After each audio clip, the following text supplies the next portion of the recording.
BrenTech here, where tech is made simple.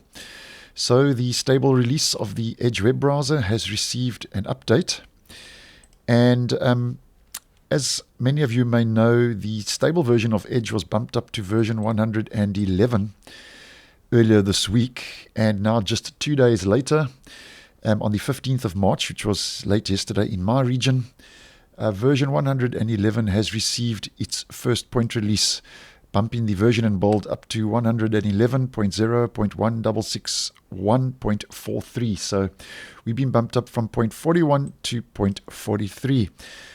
Now, it is common for Microsoft to roll out maintenance updates between version upgrades, and this is the first for version 111 because version 111 did not receive any bug or performance fixes with the actual version upgrade earlier this week. So it was expected that Microsoft would push out an update sooner than later.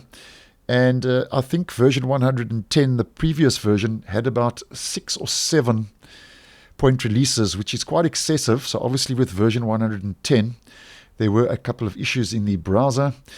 And we just hope, though, now that with version 111, that things do stabilize and Microsoft doesn't roll out so many maintenance updates.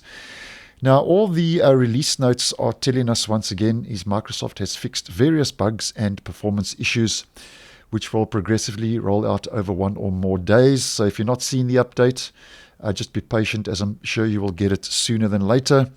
And I have had a quick look around the browser, like I always do after any update, and I'm not noticing any major changes or any new features. And that could change because sometimes there are hidden nuggets that are buried quite deep, which I might discover over the next couple of days. But nonetheless, for now, we can just see that this is just a bug and performance fix that Microsoft has rolled out to address any issues.